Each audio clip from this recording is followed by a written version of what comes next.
I'm feeling tall today. Can I identify as a 10 feet tall? Welcome to Answers News for Monday, October 24, 2022. My name is Tim Chaffey. I'm here with Patricia Engler and Dr. Gabriela Haynes, and I'm not sure if that was meant as a joke for the tall guy here, since I'm about 6'9". I identify as a tall person because I am a tall person, but we're going to be talking about that in just a little bit, actually. The recent explosion in children identifying as non-binary, in addition to several other news stories. So let's jump right into that one.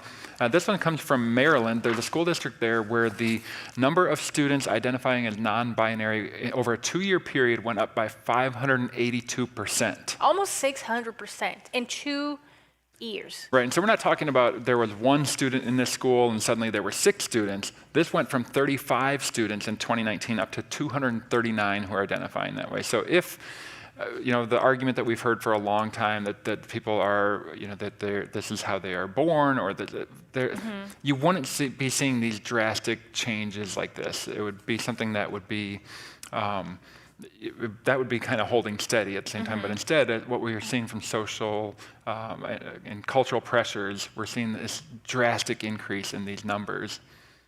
Yeah, and it really makes sense if you think about just the age that these kids are at. Like, as a preteen, you are at a very sensitive and vulnerable age, and you're going to be looking for affirmation. You're going to be going through some kind of tumultuous changes, thinking about what your life is going to be like. And if you see everybody around you doing this and then being affirmed and loved and being called brave and powerful for it, like that's being naturally praised. going to draw you. Yeah, and the leading questions as well, as you might have noticed that they're asked on the intake forms.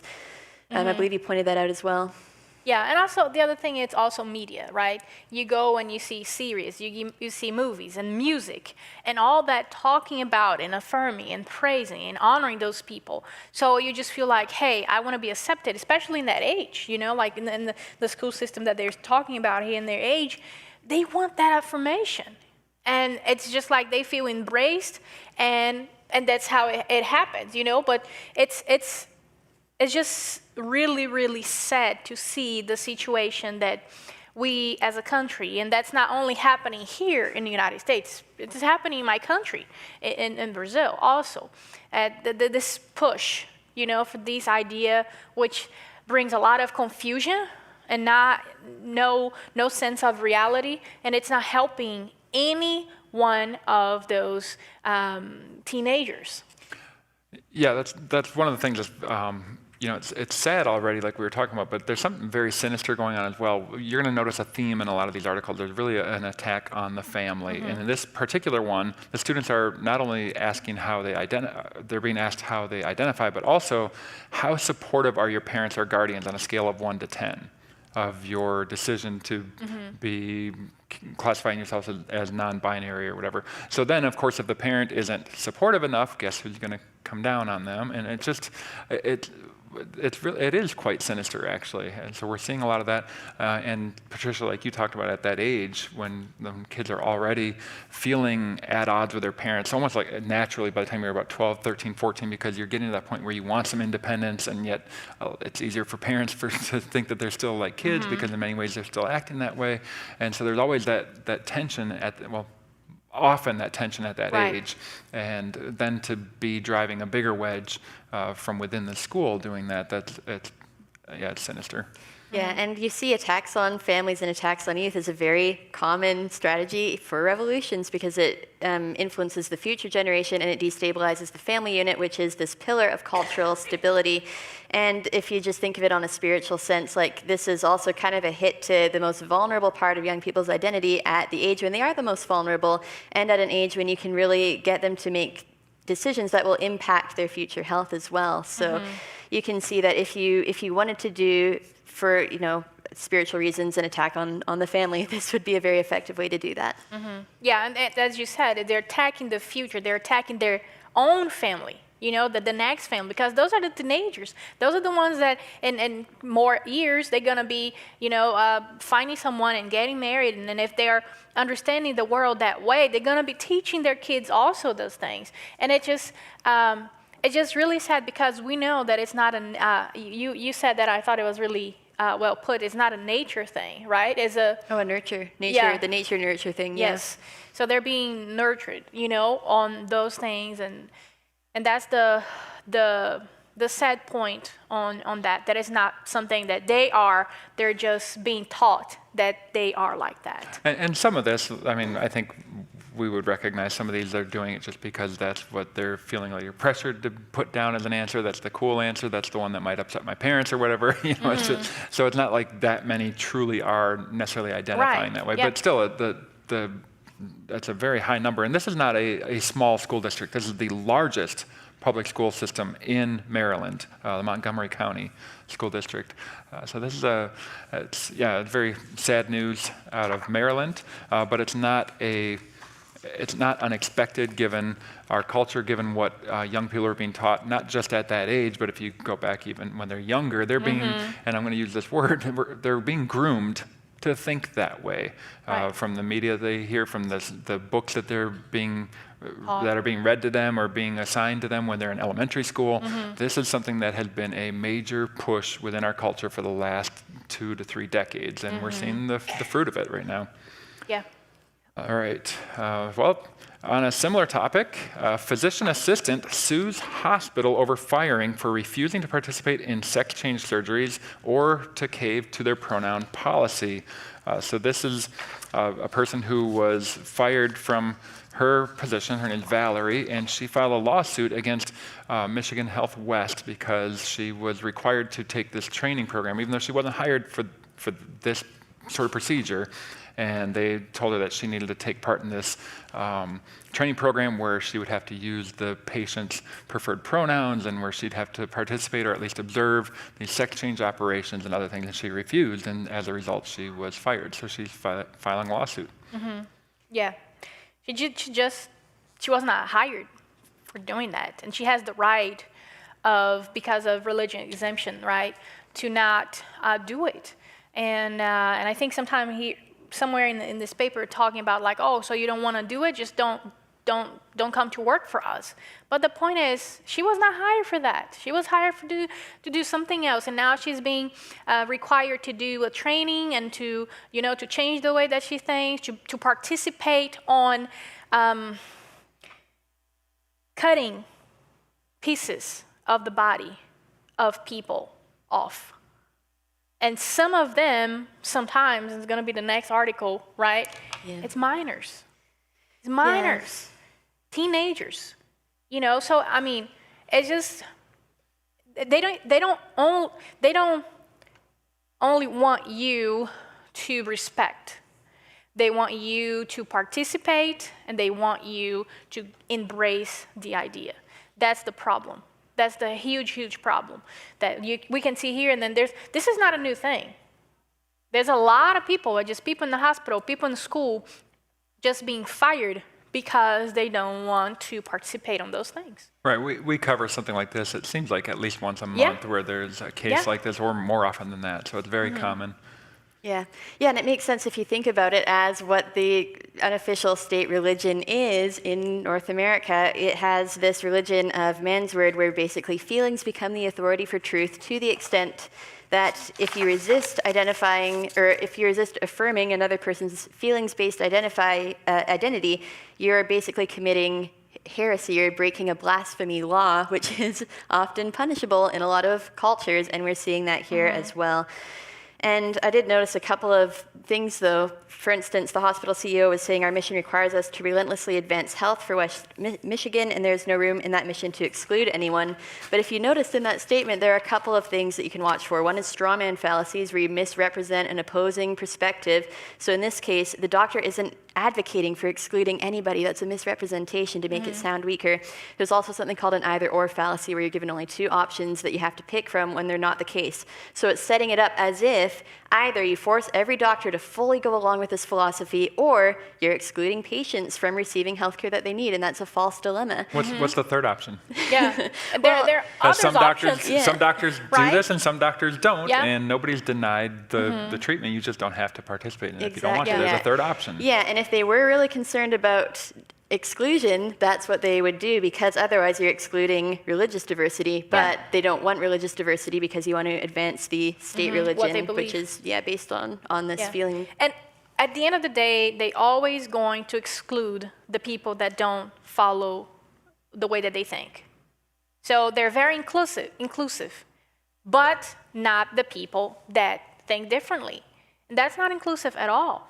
So that's the problem. They fight so much about it, but they're the ones actually doing it and excluding people. Right, and you've seen the way that the movement has morphed over the years from the time it used to be that we just want equal rights. Well, it wasn't about that. It wasn't about having the equal status or having the same rules apply to you. It was about forcing everybody to not only to accept or to tolerate, but also to participate and to agree and affirm and condone. And sorry, as a Christian, there's certain things we can't condone because we're held to a higher standard, and that is what God's word says. And when it tells us that something is sinful, it doesn't matter what our culture says. That behavior is sinful, and we cannot stand for it and participate in that. And sometimes there's going to be consequences, and some people have suffered as a result. And God's word is for our good, for our own good. Because He loves us. He's the one that created us. Like, I'm a mom, and I want the best for my kids. And it's the same with God. He wants the best for us. And when He says, hey, this is wrong, this is going to hurt you, it's going to hurt what I want from you, it's just because it is wrong. And you can see the stats of people that go through this process, like a lot of suicides, a lot of problem with drugs, a lot of those things. Why? Because when you go against God's law, when you go against what God has for us, which is the best, we don't live. We die. We die slowly. What David says, when I hid my sins, my bones just dry out, and that's what happens. Our bones dry out. We get sick in our flesh, we get fit in the mind and emotions. So what God says is true, is good, it's for our good. And unfortunately, we see those people going against God's way and suffering, and totally suffering, and die at the end. And to go along with what Dr. Haynes was saying is you have people who oftentimes are genuinely struggling with something, and they don't have peace of mind, they don't have joy, and a lot of times they're lacking that relationship with the Lord that can give lasting peace and joy and all those things. And the answer for them is not to affirm them in a sinful manner, sinful behavior, and say, yeah, chase that'll make you happy, because it never does. I mean, it might temporarily, it can provide happiness for a little bit, because sin can do that, but there's never going to be lasting joy, and then you're going to be working against God rather than living with the joy that He can give. So the solution, again, in those situations is the gospel. Yes. So, all right, well, we've same theme here. Vanderbilt temporarily halts performing body mutilating sex change surgeries on kids. So this is from medical school. They're at Vanderbilt, and they've had the medical center. They were caught basically with. There's an investigation that showed that they were giving drugs, they were doing chemical castration, performing double mastectomies on minors. And when that was brought to light, they said, "Oh, we're going to pause that. We're going to stop doing that temporarily." Well, why are they doing it in the first place? Right. Yeah, and you can see that their stance actually hasn't changed because of the way they're using a framing effect, which is where you word things in a certain way to put a certain spin on it, when the information would sound very different if you stated it the other way. So in this sense, he said, we are pausing gender-affirming surgeries.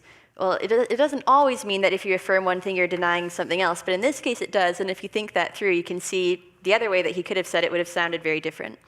Yeah. So, and again, just like what you guys were saying, just thinking of this as an opportunity to show compassion and to show the love of Jesus and to have this opportunity to pray for people, and especially minors, like we see back from the first article, how there's this strategic targeting of kids going on, and kids are very close to the heart of Jesus. So this is an opportunity to share the love of Jesus in our culture with people of all ages as well.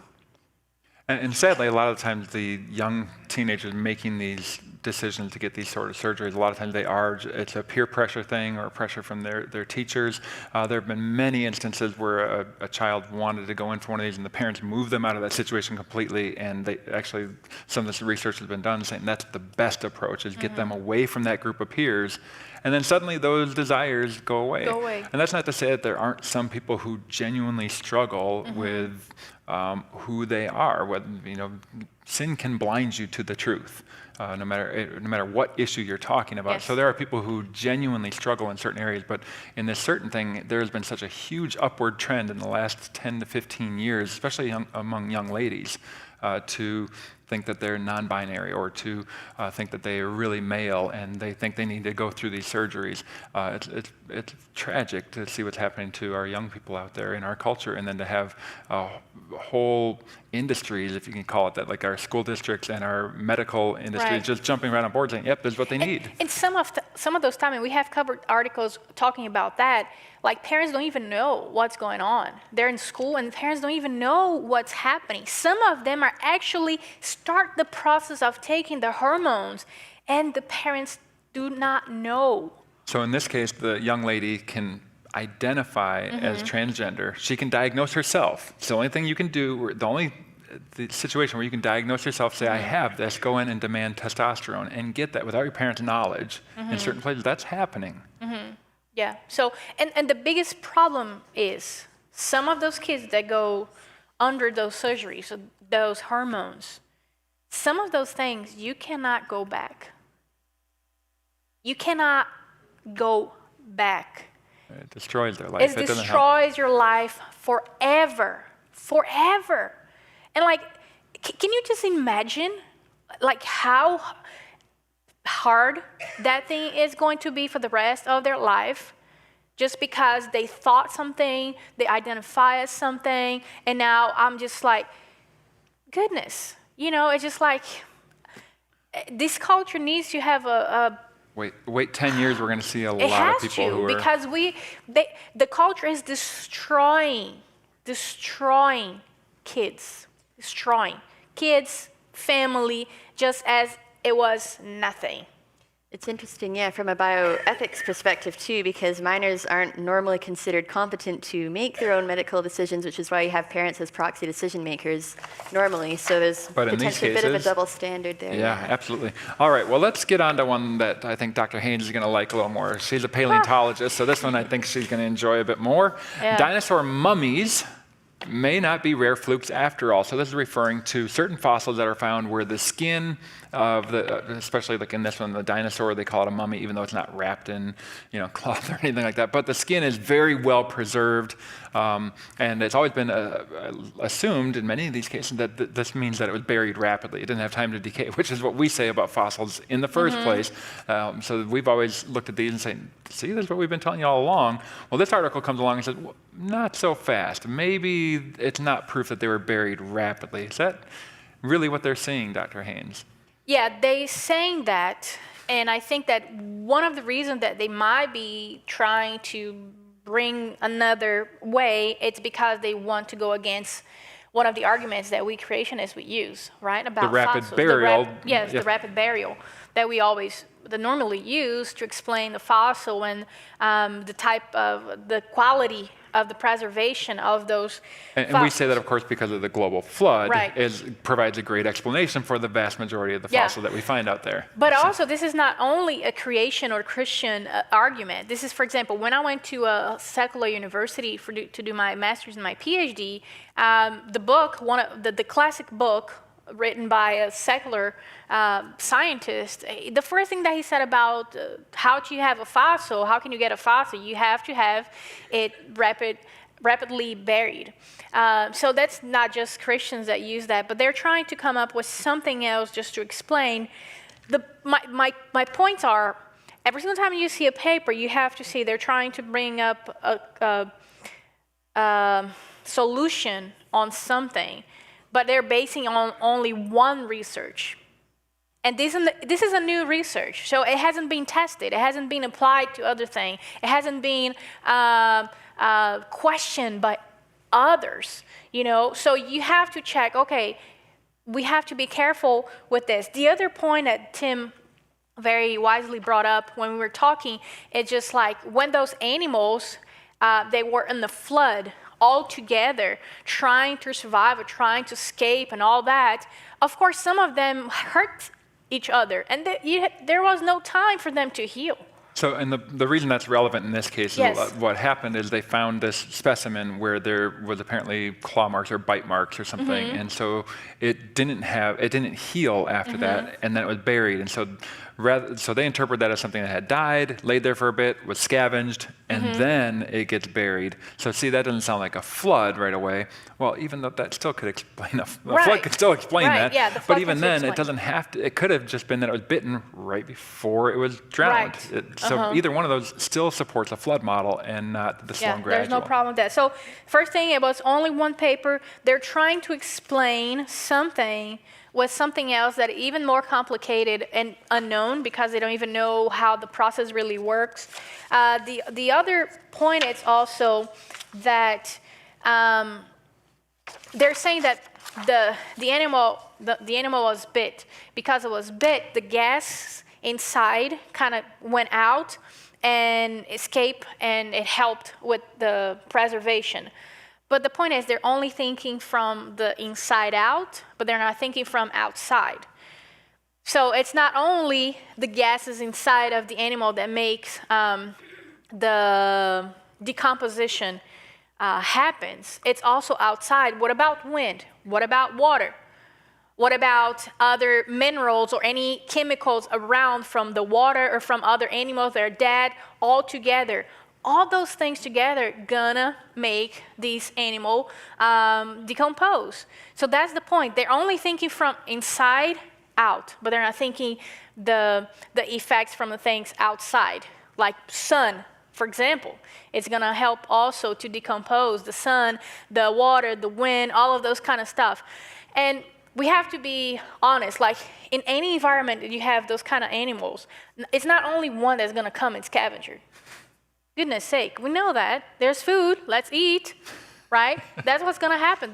All the animals are gonna come. So it would be impossible for something like that to happen. You've got kids, you know that's how it works. I know well, I have myself. I have food on the table, I'm like, yay, let's go. And I'm pregnant now, so I'm loving anything that is food related.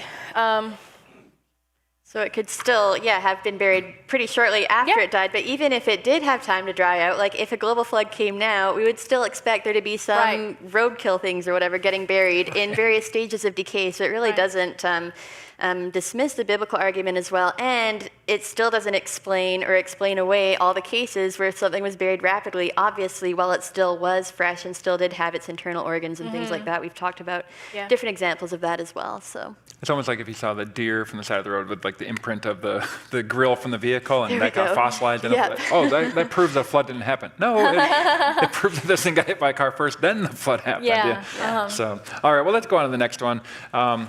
Hellfish, likely killed by dinosaur-ending asteroid, is preserved in stunning detail. So here they're talking about a fossil of a sturgeon, which is this bony fish that they find them in Lake Winnebago in Wisconsin, pretty close to where I'm from. They also find some over in Europe and in the North Atlantic, I believe. This one happened to look more like the ones over in Europe, and so apparently this thing that's really well preserved is somehow evidence of evolution, because sturgeon still look like sturgeon. And they make those claims here. They say, it was around 66 million years ago, that those things happened.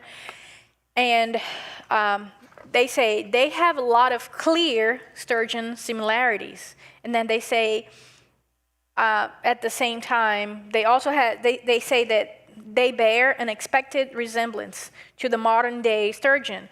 So 66 million years passed. No change.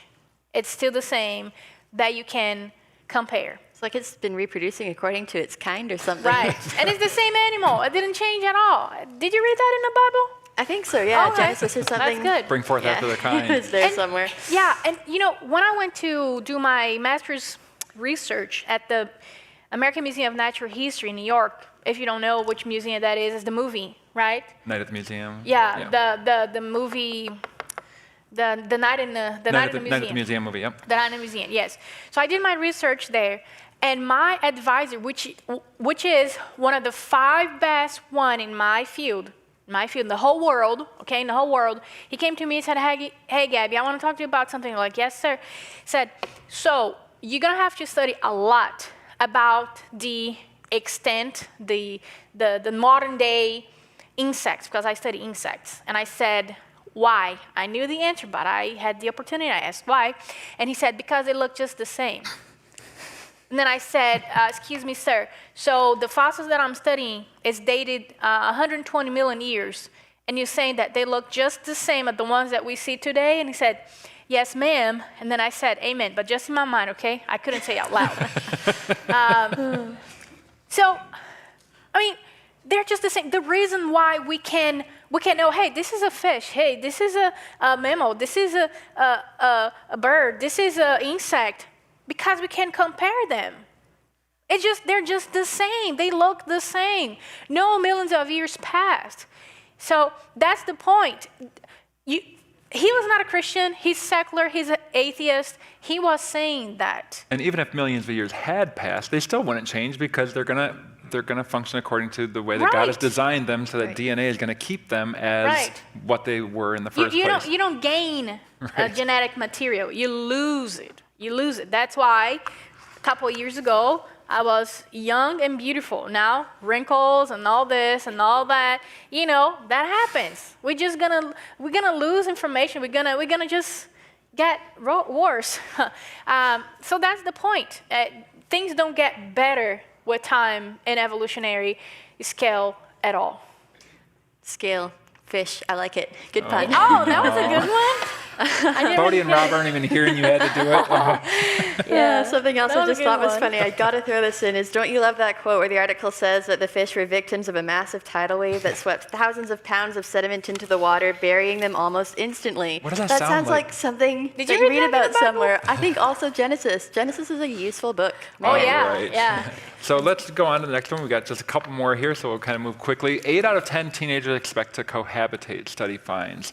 And I should have warned you, this is another depressing one that really strikes against family. God has set up the family as an institution in such a way that you have one man, one woman for life, and sadly, in our culture and around the world in many places, that's been treated very lightly, both within and without the church. You see divorce rates that are sky high in both places. You see marriage treated very lightly. So if you have so many bad examples of what marriage is, even growing up as a young person, why would you want to get married if what you see is fighting and anger? Right. And in the media, it's kind of portrayed as, oh, that's a good thing because if your parents are divorced, you get 2 of everything. They sell it in such a way where it sounds like it's a great thing, and yet it's destructive and tragic, and you have so many broken homes. And people who've suffered through that, who've gone through that, know how much it hurts. And so I'm not trying to make light of it in any way, but we also know that there's forgiveness that can be found through Christ. So yeah, and as you said, that we were talking like if we were doing a better job the last, 50 years, as a married couple, showing a better example, setting a better example as married couple, and celebrating marriage, and not just like joking around as the world does with marriage, or spouse. So this woman is this man is this, and like a joke. If we had done a better job on that, probably it would be different. These stats here, and that's a call for now, for us, still now here. Even if you haven't done that a good job on setting that example. This is a call for all of us to set a good example. Marriage is for your spouse and your family to grow, but also the society. When the society sees strong married couple with love, trusting God, taking care of your family, loving each other, protecting each other, that just, it breaks their heart, because they're not used to see that anymore. So that's a call for us today. I have been married for 4 years and a half. And that reading this is a call for me, to keep doing a better job in my marriage because I need to set the example. And I'm going to be held accountable for that, for the society to see this relationship between Christ and the church, because that's why marriage exists.